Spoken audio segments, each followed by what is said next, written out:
This story follows a man who gets transported into a game he was playing and reincarnated into a god named Nebula, and he has to battle 27 other gods to become the sole ruler of the planet and reshape it according to their vision. In the previous chapter, RECAPS had opened up to Owen and told everything about their clan. Because of this, Owen had changed of heart and helped RECAPS. Using the symbol that RECAPS taught him, RECAPS was easily warned about the frogmen's ulterior motives, and so they attacked the frogmen without any hesitation. Simultaneously, Owen successfully persuades the other lizards to join their cause. As a result, chaos ensues in the frogmen's village. It was set in flames, and their warriors fell one after the other. Even Oh Boy the Great didn't stand a chance. Now on to the next part. As the conflict raged on, Shunin led the 15 warriors away from the lower-rank village, and they headed to the island in the middle of the lake. This decision was influenced not just by tactical reasoning, but also because he is a coward, and until now he had led a life that allowed him to conceal his cowardice. Meanwhile, Nebula watched the battle taking place in the village and was satisfied,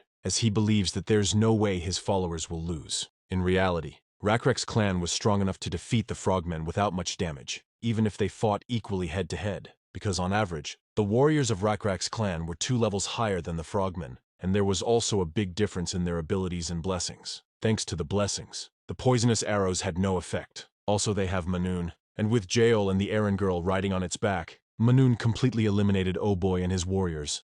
Then he ran to the village and excitedly chased the frogmen away. The frogmen put up a poor resistance and ended up stomped to death by Manoon, which surprised Nebula as he didn't expect Jaol would be the first to acquire husbandry. And eventually, the only advantage the frogmen had were the new weapons called bows and arrows. But RECAPS handled it well by gathering wisdom from members of the clan. The crude shield seemed in need of improvement, and there was no telling how long it would last, as there was no technology to permanently preserve organic matter yet. But it was useful for now, and RECAPS' side of things. He was glad that there's no casualty so far. In addition to that, Owen had faithfully carried out RECAPS' orders, and the lizardmen persuaded by Owen stopped resisting RECAPS and his warriors, and instead set fires to the houses like Owen had told them to. There were even some who got inspired by RECAPS' warriors and started attacking the frogmen. This is an obvious development. The emotions they had been suppressing deep down had exploded once they saw, with their own eyes, the collapse of the system that brought them to their knees. RECAPS didn't stop those who were doing so, even though they were attacking non-combatants, and excluding the older and younger frogmen. There is still a considerable number of frogmen remained alive, and if the leader of the group coaxed and gathered the remaining frogmen to fight back, there was a chance RECAPS could fall into danger even now. However, RECAPS was skeptical about that part, because Shunin haven't returned to confront them. So it looks like Shunin really abandoned the village and ran away. And even though the situation was this tense, they can't even see a shadow from the great Aoloi that they have only heard of. Meanwhile, Nebula grinned sheepishly at RECAPS as he knew all too well that it was all because of his doing. But it wasn't as easy as he makes it to be. The Lost World was a complicated game. As nature's complex ecosystem evolved and civilization developed, the relationship between cities, as well as the relationship between countries, would begin to reflect the various complex mechanisms of a capitalistic society, in addition to developing magic and divinity, and so tactics and strategies used to beat opponents were almost endless. But this wasn't a problem to Nebula, as he was good at following the meta, which was becoming the trend, but he also had what it took to create strategies to destroy meta. This was because following the trend wasn't enough to maintain a high winning score, and among one of the countless strategies Nebula created, there was one that used a disease. This might be one of the most powerful weapons throughout this game. A disease worked effectively at any era, and it was powerful with lower-level civilizations since treatment would be difficult. And even if the level of civilization was high, the rate of contagion would be too fast. Nevertheless, it was a weapon that would burden the player using it, as diseases are complicated, and they don't pick and choose who gets infected. If one wasn't sure if they could properly control the disease, it would rather be a dumb move to use it. But of course, Nebula was confident. And Nebula only had one disease in mind anyways, and if he was able to find it, that would be enough. And it was only a matter of time for Nebula to find the disease he wanted, using the many swarms of insects he had. And even though the maps of the Lost World were randomly generated, he was well aware of the overall shape of the continents, the variety of special terrains, the distribution of living things, and more importantly, he knew that the diseases wouldn't be distributed too far from specific locations. And so, around the time when RECAPS decided to leave the Sacred Land, 100 kilometers away from them, Nebula discovered the disease. It applies to amphibian mucous membranes. It is highly contagious, slow onset, and fatal. All diseases have variants, but this disease had all the attributes Nebula wanted. And the most important thing is the fact that mycelium diseases only apply to amphibian mucosa. A virus would be a different story. This particular disease wouldn't have any effect on other species, even if it did develop variants. It was only fatal to amphibians because of the fact that amphibians breathe through their skin. But the disease was found at a location about 100 kilometers away from the frogmen village. A god would need to reach a certain level of divinity to have the choice to move a disease elsewhere, and Nebula had not yet met the requirement. However, there was no need for him to do so, because Nebula already had countless beings that could run his errands for him. There were beetles that could fly for long periods of time, and right now, the mycelium did get transferred to the beetles' bodies. But it was hard for the antigens to securely stay on the bodies due to the smooth surfaces. And then the beetles began to fly.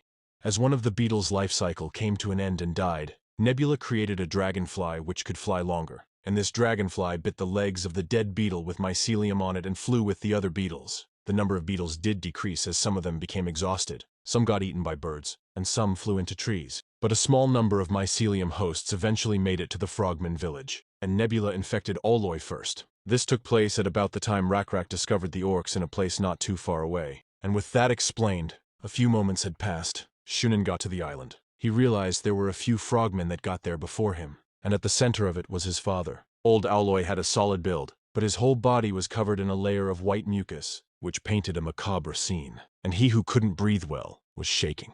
And in front of them was few young lizards tied up with a rope.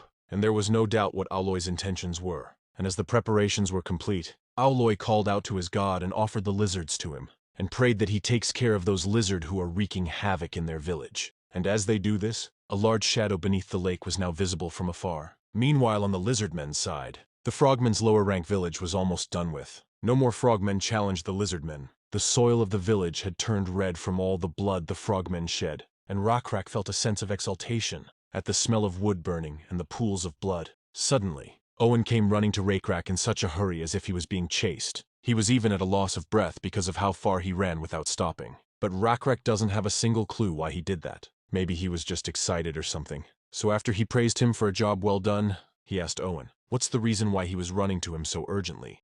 Which Owen exclaimed that they need to go to the island in the middle of the lake right this instant. But this just confused RECAPS. And even though he knew that the frogmen at least had 2 more villages, he wasn't particularly in a hurry. They just had to keep up what they were doing now, and they would achieve victory. Moreover, the lizardmen weren't hurt, let alone tired after their first win. They could go around the lake to destroy the other village at the crack of dawn. So he doesn't understand why Owen wanted to go to that little island, and so he asks if there is something on that island. To which Owen immediately replied that there are several young lizardmen at that, and now they are going to sacrifice them as an offering to their god. And if they offer a sacrifice, their god will come and do them small favors. It won't be able to help cure the disease they have, but it'll likely attack them and his warriors. And Owen hoped his words would convey to RECAPS his feelings, but RECAPS just sighed and told Owen that he should have told him that earlier. This shocked Owen, but before he could utter a response, RECAPS explained to him why he couldn't do what he suggested, and that is because his warriors chased after the frogmen just now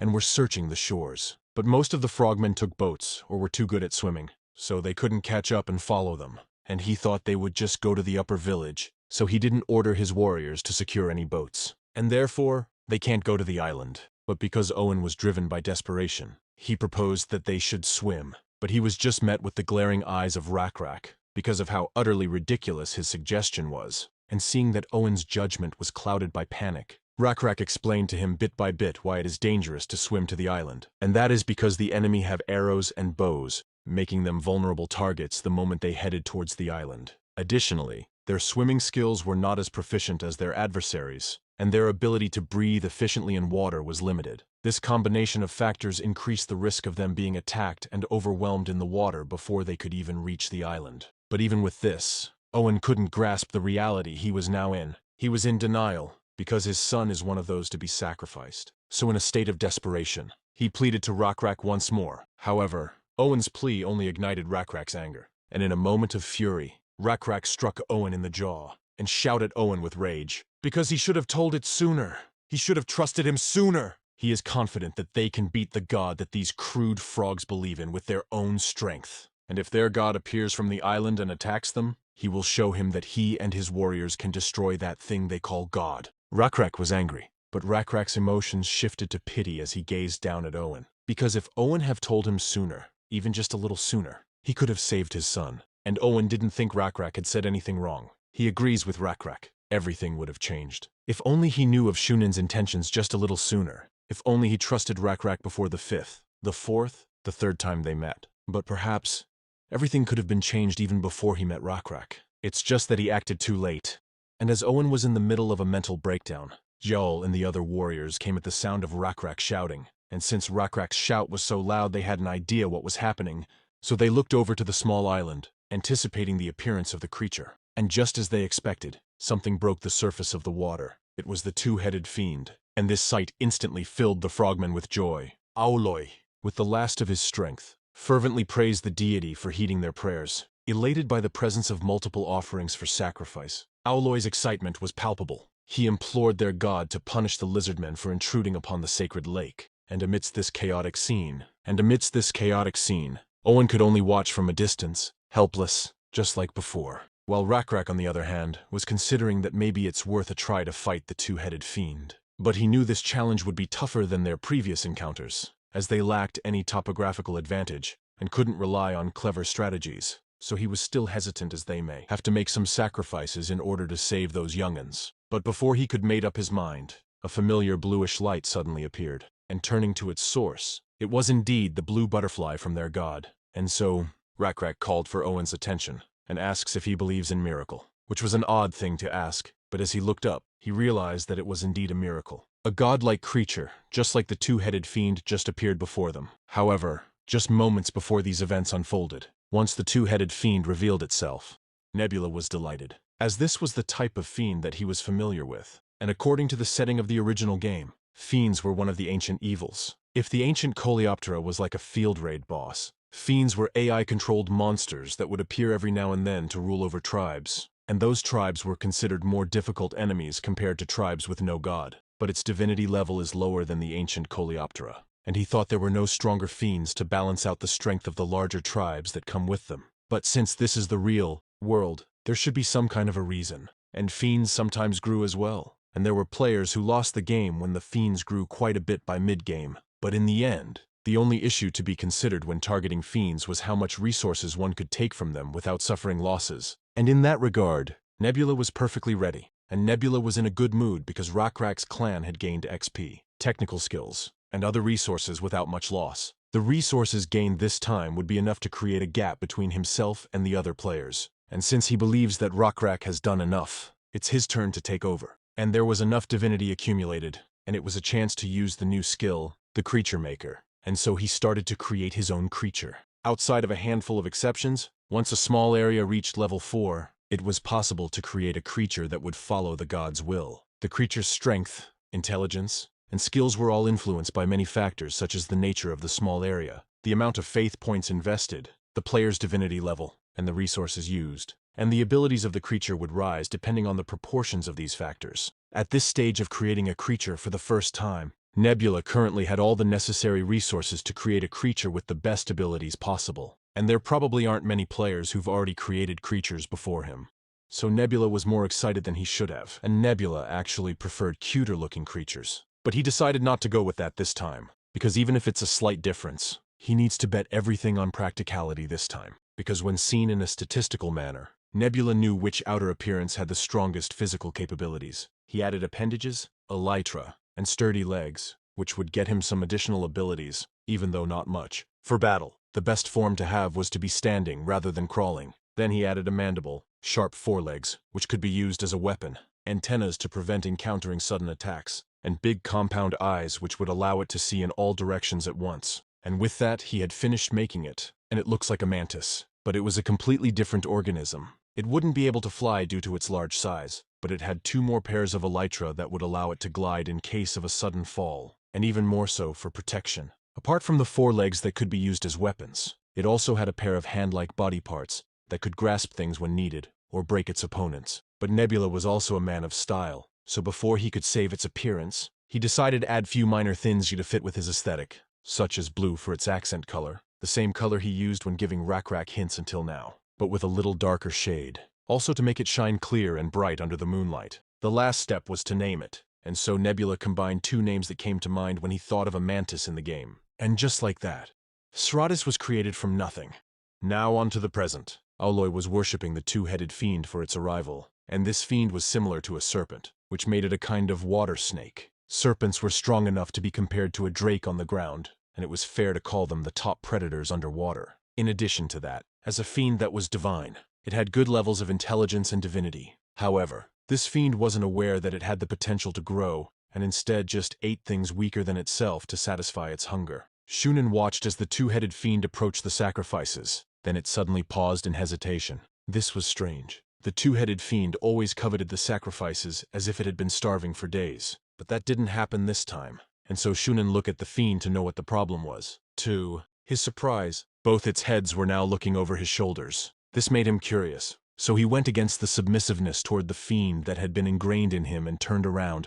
Following its gaze, Shunin instinctively froze as the only thing his eyes could see was a large monster looking down at them. And before he could utter any words, the monster steps onto the island and made its presence, which made the frogmen that were bowing to the two-headed fiend shot up and turned around. And with its presence there was no doubt to them that they were in the presence of another god, and so fear instilled to their eyes, as they were in between the two gods. But even with this, they can't help but notice its length. The two-headed fiend was similar in size to Sratis, but Sratis, standing tall on the ground, made all the difference between the presence of the two. And Sratis's exoskeleton shined blue as it reflected the light from the torches. Anyone who saw the two-headed fiend would say it was just a shabby water snake in comparison to Sratis, which looked like a real god. And the two-headed fiend didn't know where that thing came from, but knew it couldn't back away now. That thing had invaded its territory, and if it just let it be, the two-headed fiend would have to give up the savages and the sacrifices that they offered. They belonged to the two-headed fiend. Although the opponent seemed large and strong, the two-headed fiend knew that it itself was a divine being that could rule over all living things. And so, the two-headed fiend pushed itself along the shore to slither onto the ground and attack its enemy. Its target was Sratis' head. The two-headed fiend thought its widened maw would land on Sratis' head, but that didn't happen, as the arms that were folded in front of its body could clench things. Sratis reached out and clenched the head of one of the figures that tried to attack it. The two-headed fiend opened its other mouth as if it had been waiting to do so, but that was also useless. The sharp claw of Sratis' foreleg squeezed in between the fiend's tightly shut second mouth. Sratis grabbed its first head and yanked. The two-headed fiend tried to resist, but couldn't withstand Sratis' strength and ended up torn and split in the middle. The two heads fell in either direction. The snout that was the length of Sratis' arm, which was about 10 meters long, was destroyed. The two-headed fiend then toppled backward with its spine revealed, shocking Aloy and his son. They couldn't even find a single word to say, as their god was split open in front of them. And the large mantis Sratis didn't help with their case, as it mumbled in a low voice. But that voice was also heard by the lizardmen from all the way across the lake. Water snake, you claim to be a god. Know that you are nothing more than a non-entity. I will offer you to my creator and help you with your atonement, as your stupidity is not a sin. But a proper battle hadn't even started. Sratis' next task was nothing but to kill the two-headed fiend completely. And so Sratis grabbed the fiend and cut a large chunk of its flesh into pieces while it was still alive. The pieces fell all around the frogmen. Your sins shall be forgiven with your blood and flesh. Even Nebula was a little surprised as he watched this happen, as he did think it would be a landslide victory for Sratis due to the differences in their levels and abilities, but still, he can't help but wonder if Sratis' skill was also a factor. And he was considering this, since the fiend's abilities weren't that bad, given fiends were also gods. It had a small area, but it was a minor small area, rather than a major small area that all the players started with. That was why catching a fiend was a very important factor in the strategy known as small area farming. But the small area wasn't even used in battle. It didn't seem like it even had a chance to use it since Sratis was too strong. So it seems like a greater D modifier made all the difference in terms of abilities. And the skill Sratis came with was indeed an ideal one. The supernatural strength. This is a tier 1 skill for a creature made for battle. It would dominate the other creatures in the same rank if they fought. It's unfortunate that creatures made for battle become inferior going into the latter half of the game, but he hopes he didn't use up all his luck on something weird. Still, Nebula just decided to think positively about it. His goal of killing the two-headed fiend was achieved. All the frogmen had run away to the higher-ranked village in panic, leaving the lizardmen's sacrifices, and all the lizardmen cheered and cried out to the god in joy. And just like before, they were thankful for the nameless beetle god to send a guardian to aid them, while the grayish-brown scaled lizardmen that witnessed the miracle, especially Owen, collapsed to the ground with tears pouring down their faces. And with this, Nebula was pleased. One of the reasons was the status window that had just popped up. Just like with an abomination, one could acquire essence from fiends. Fiends were rarer, but it was more common for essence from abominations to grant physical advantages. Thus, creating a creature with a fiend's essence would require caution, so he didn't use it for now, and just went to the most important thing that he got right now, an unknown small area, which he didn't hesitate to accept, prompting him to receive a small area of the sea, which made Nebula unconsciously let out a burst of laughter. Because this is why the two-headed fiend couldn't use its full power. It had spawned on a lake where there is only fresh water, making it so that it couldn't use its given skill. But overall, it was a good thing that the two-headed fiend was easy to deal with. The only issue is he doesn't really need the small area sea at the moment. Being able to control water was a very valuable ability to have, as bodies of water were divided into several categories, and the most valuable out of them were the seas and rivers. But the rivers would have been better. Even if the sea is okay for the lizardmen, who seem to have become nomads, things would be better balanced if his next tribe were a species that lives around a river. On the other hand, various conditions had to be met in order to make the best use of the sea, as they need to go out to the ocean to use this small area, but they're completely in the inland area right now, so going out to the ocean wouldn't be the best strategy. And so, while it was good to have obtained the small area, it was hardly something to be happy about. Still, it's okay. It's not completely useless, and it'll be useful someday. And as he had been considering future strategies for a while, he then realized that Stratus was still at the Frogmen village, and he didn't notice this sooner, because, unlike with Divine Control, where Nebula would actually enter an individual's body and control them, less faith points were used to maintain Stratis. Additionally, it was possible for Nebula to summon Stratus whenever he needed, as well as calling it back and keeping it in a frozen state whenever he wished to. So it was more likely for Nebula to summon Stratus rather than use Divine Control in the future whenever he wished to use physical force. Though Divine Control would be stronger considering his divinity level would be applied, it is possible to use both if needed. But now that he got a good look at Stratis up close, he realized that he overdid it with the design, as he felt that Stratis was a bit too fanatical and imposing. But there was no need to feel burdened about it. If the system of the Lost World was modeled after the real world, Stratus would be an everlasting friend to Nebula that wouldn't ever betray him. But if he leaves Stratus out, the lizardmen will be like that all night, which made Nebula smile wryly at the lizardmen as he approached Stratus. And Nebula was unrecognizable to all beings on the planet, but Stratus could recognize Nebula as he was its creator. Once Nebula walked through the air and approached Stratus, Stratus spoke to Nebula, not literally, but in his mind. And Nebula thought the way it spoke to him was a little too respectful, but he let it be since it suited it. And before he unsummons him, he praised Stratis for a job well done, and just like before, it responded in a respectful manner, talking how he will honor the will of his creator again, once the time comes. And as Nebula summoned it back, Stratus disappeared into the shadows. After that, the lizardmen have calmed down now. However, having observed Rakrak from the beginning, Nebula knows too well that Rakrak is not the type of lizardman who does nothing in moments like this, and so he looked beyond the lake. And just like what he expected, Rakrak encouraged his warriors after he saw Stratis disappear. He told his people that today, they will achieve a perfect victory, and he has checked that the island is empty, so they will swim there. They just need someone to guide them to the Frogmen's upper village, so he asked if there are any volunteers. At those words, Owen immediately approached Rakrak and volunteered to do it. He needs to get to the island to find his son anyways, so he will be the right man for the job, and Rakrak approved of this. But before they could depart, he noticed the other grayish-brown scaled lizardmen came up to him, and politely asked to allow them to help him as well. But as Rakrak looked down at the lizardman talking to him, he noticed it was an old and injured lizardman. With this, he wasn't convinced to let them do what they pleased, and so he just get real with them and told them that he won't allow him to join, since it was obvious that he couldn't fight properly with that body. But the injured lizard was persistent, and explained to Rakrak that he used to be a warrior. He is not one now, but warriors aren't the only ones who can kill frogmen. It may not be honorable. He can say it's cowardly for them to only do this now because there is a chance. He may also think going after someone who isn't a warrior is crossing the line, but seeing him and his men fight made him feel his heart burn. However, this burn didn't start today. It has been there for a long time. His heart's been burning since the day he became a slave to these frogmen. And Rakrak noticed a deep resentment burning in their eyes, a sentiment the lizard before him readily confirmed. It is indeed resentment, and they need to let it out. This anger from losing his companion, his child, and his grandchild. He needs to pay it back in any way he can.